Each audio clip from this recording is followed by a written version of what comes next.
makanya huruf ini yang akhirnya mampu menggambar bahasa. Nah, bahasa itu mengalami perkembangan yang luar biasa. Penggambaran bahasa dengan huruf ini kalau ditelusuri akan mampu menghasilkan satu pengetahuan dan pemahaman semenjak kapan bahasa itu ada dan semenjak kapan huruf itu ada. Nah, itu bisa menggambarkan asal usul bangsa, asal usul peradaban. Nah, akhirnya kemudian dari situ nanti kita akan tahu setua mana sih bangsa ini sesungguhnya.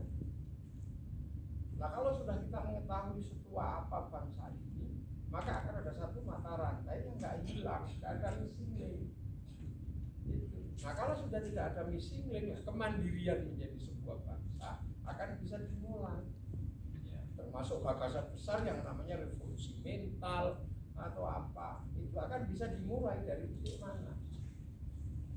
Itulah dari titik mana akan dimulai akan ketahuan.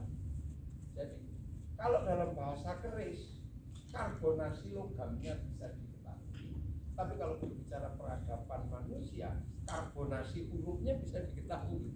Dan itu harus ada kongres-kongres seperti itu. Dan itu menjadi sangat penting karena bahasa Jawa, huruf Jawa sendiri, aksara Jawa itu juga nggak sendiri, nggak satu. Dia bisa macam-macam. Itu dia bisa macam-macam. Tergantung periodenya apa dan periodenya siapa. Gitu loh. Nah, cuman kan sekarang masalahnya sejarah bangsa-bangsa ini sudah ada yang disebut bangsa yang tua. Misalnya bangsa Sumeria, bangsa Aztek, ini disebut bangsa tua. Tapi nanti bisa dilihat karbonasinya ini tua mana. Iya, karbonasi Aztek itu tua mana dengan karbonasinya sarkofagus. Karbonasinya ini. Bahkan karbonasinya pedang Damsyik itu bisa diukur tua mana dengan karbonnya keris. Karena ternyata alat musiknya orang Eropa itu kayu, alat musiknya orang Arab itu kayu, alat musiknya orang Jawa itu logam. Artinya bangsa kita dari dulu sudah mengenal pertambangan yang maju dan ilmu metalurgi yang mapan. Ini bisa diketahui. Nah, kalau juga sama, nanti akan ketahuan. Jangan-jangan kemudian secara karbonasi huruf itu lebih tua huruf kita daripada huruf Mesir. Huruf Suryani jangan-jangan lebih tua. Dan itu kan harus melalui kongres-kongres seperti ini yang menghadirkan para ahlinya, yang menghadirkan para pakarnya. Gitu loh. Karena apa ya? Karena kita ini menjadi bagian dari sejarah perjalanan masa lalu. Hari ini adanya juga dari adanya masa lalu. Ketika huruf Arab datang, itu nggak cukup mewadahi aksara Jawa. Makanya huruf Arab pun harus disesuaikan dengan huruf Jawa, dengan aksara Jawa. Ketika huruf Ain tidak lagi mampu menampung eng, ya ainnya dikasih titik 3. Ketika kaf nggak lagi mampu menampung bahasa go, ya harus dikasih titik 3. Itu, nah ini kan terjadi. Nah itu memang harus ada upaya-upaya. Makanya dalam kongres seperti ini pasti akan menghasilkan sesuatu yang nanti sangat dibutuhkan oleh bangsa ini. Jadi membaca bangsa ini itu dari titik kapan, titik mana. Jangan-jangan lebih tua. Mumi kita itu lebih tua dari mumi Mesir, jangan-jangan. Mumi Mesir jadikan mumi pakai dibalsem. Mumi kita nggak pakai dibalsem, tiba-tiba duduk bisa. Itu jangan-jangan mumi kita lebih tua. Sumeria jangan-jangan lebih tua Gunung Padang kan gitu, itu karbonasinya kan bisa diukur sekarang. Gitu. Itulah kalau bahasa dan aksara ini memang kemudian mengalami perkembangan yang sangat luar biasa, tapi bahwa kemudian bahasa fungsional dan huruf fungsionalnya kemudian didominasi oleh Inggris dan Latin, yaitu sesuatu juga yang nggak bisa dihindari.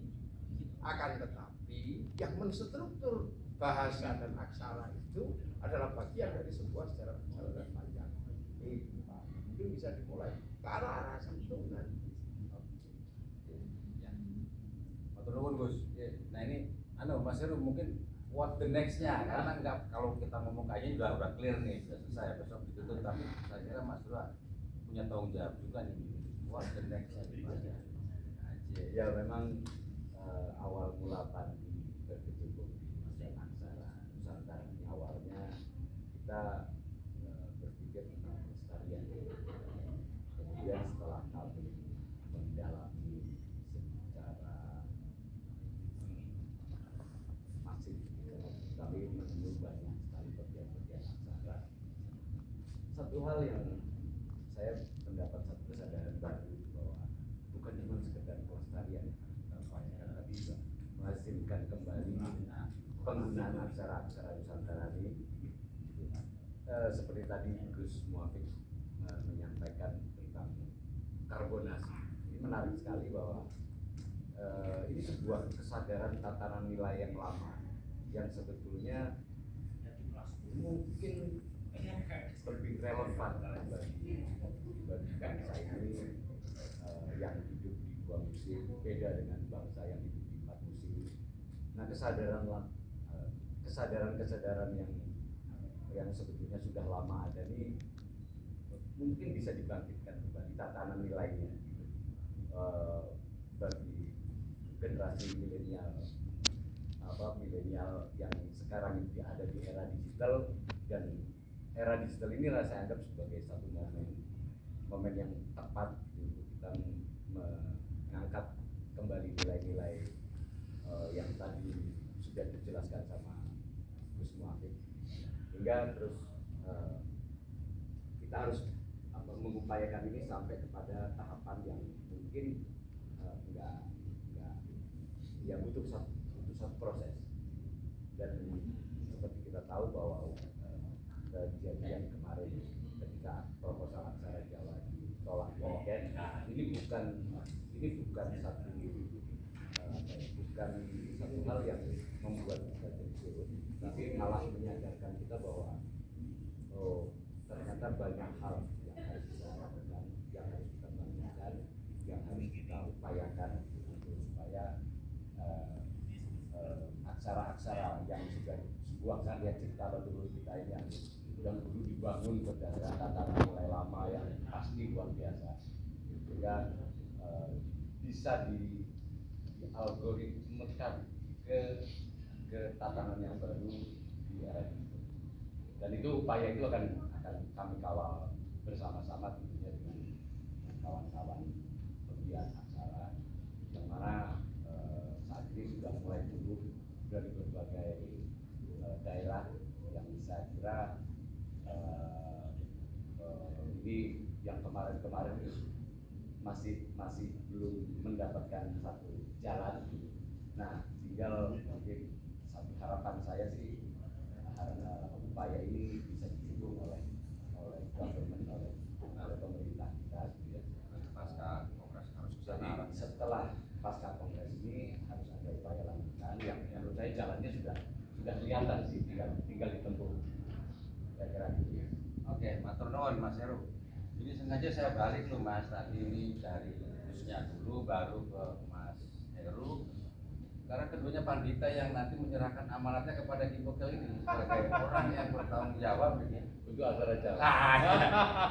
Jadi itu tadi nasihat-nasihatnya dari Gus Muafik, pikiran-pikiran ininya, dukungannya juga dukungan dari Mas Heru, keduanya sebagai pandita, ya satu pandita internet, satu pandita religius. Ini amanat ini bagaimana nih ketua nih sebagai inisiator utama ya kongres.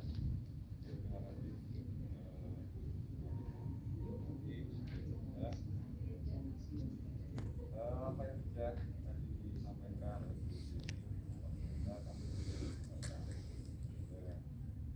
untuk mengumpulkannya kembali, mengumpulkan teman-teman yang selama ini resah dan gelisah, terutama yang kami amati, terutama yang kami amati Saya juga resah dan gelisah menyerahkan amanat dan kelihatan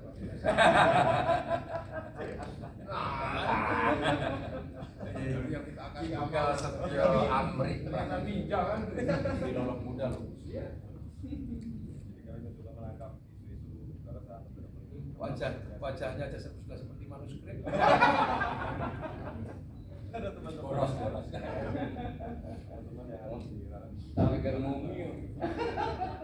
dan kita bersetuju untuk hari berkumpul berdiskusi di ranah yang formal resmi, tidak hanya sekedar ngobrol di chat atau di WA, Facebooknya.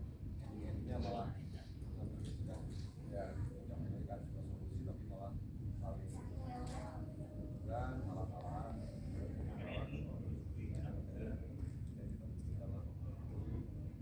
ini apa yang menjadi keresahan kita tentang korupsi, kita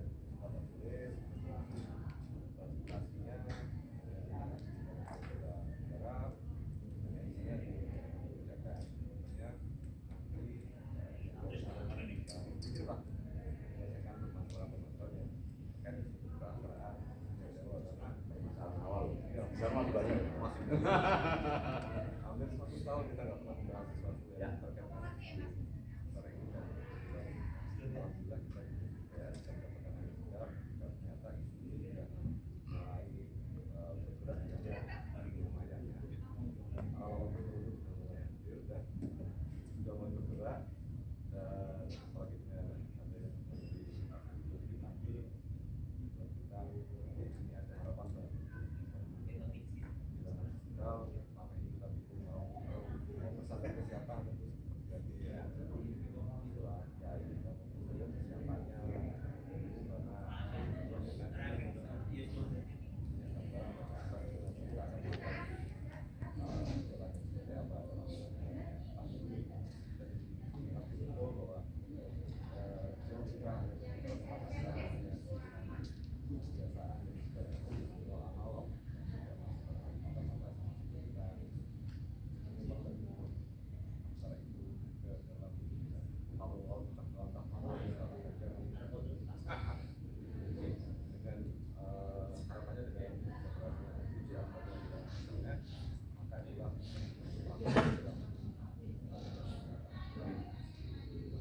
Ya ini oke, bagian akhir ini saya kira masih karena kemarin saya sempat mengikuti ada perdebatan terkait dengan kalau soal strategi budaya untuk mengasingkan aksara Jawa itu kan sudah banyak dibahas kemarin dirumuskan di ranah publik seperti apa, di ranah akademik itu seperti apa, di ranah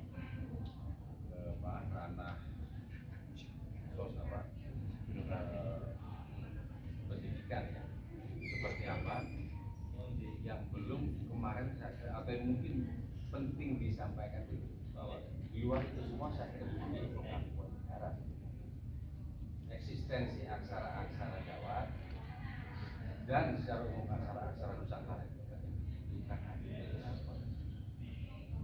supaya bahwa itu semua aksara-aksara Nusantara itu ya punya bisa sah digunakan sebagai apa ya surat administratif atau surat menyurat atau apapun itu tidak sekedar kepentingan kiasan saja. Saya mohon dari Mas Heru semua ini ngomong ini supaya ini sampai didengar nih oleh negara. Saya kira kalau Gus Muafik ada di sini, Presiden Jokowi juga nanti akan dengar.